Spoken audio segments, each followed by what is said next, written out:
السلام علیکم، S M news کے ساتھ میں ہوں قدر رضا۔ ایس ایم نیوز اسٹوڈیو میں خوش آمدید۔ خبروں کا سلسلہ بڑھاتے ہوئے خبر شامل کرتے ہیں ننکانہ صاحب سے 13 صفر المظفر یوم شہادت حضرت بی بی سکینہ بنت حسین علیہ السلام کے سلسلہ میں ظفرعباس کھوکھر کے گھر مجلس عزاء منعقد ہوئی، جس میں عزاء دران حسین نے کثیر تعداد میں شرکت کی۔ اس حوالے سے مزید تفصیلات جانتے ہیں بیروچی محمد رضوان سے۔ جی رضوان آگاہ کیجیے گا۔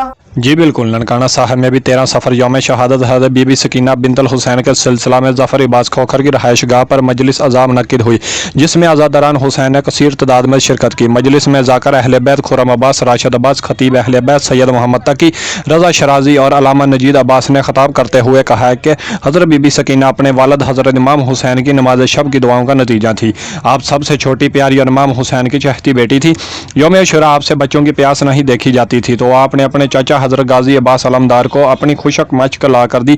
بچے پانی کی امید سے اپنے اپنے پیالے لیے آپ کے گرد جمع ہو گئے، لیکن جب چاچا عباس کا علم خون میں ڈوبا آیا تو پھر کسی نے بھی پیاس کی شکایت نہیں کی۔ یزید ملعون نے آپ کو 7 زندان کے اندر جا کر تنہا قید کیا تھا۔ آپ اپنے بابا کا نام لے کر آنسو بہایا کرتی۔ ایک دن آپ کو روتے روتے نیند آ گئی تو خواب میں اپنے بابا حسین کو دیکھا تو بے قرار ہو کر اٹھ گئیں اور بابا کو یاد کر کے رونے لگی۔ امام حسین کا سر زندان میں منگوایا گیا۔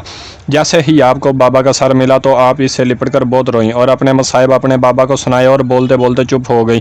تو بی بی اور ارباب نے حضرت امام سجاد سے کہا کہ بیٹا ذرا سکینہ کو دیکھنا، چپ کیوں ہو گئی؟ میرے بیمار مولا نے بی بی سکینہ کی نبض دیکھی اور بی بی ارباب کو دیکھا، فرمایا انا للہ و انا الیہ راجعون۔ اختتام مجلس پر خواتین میں تابوت بی بی سکینہ برآمد ہوا۔ عزاداران نوحہ خوانی اور سینہ کو بھی کرتے رہے۔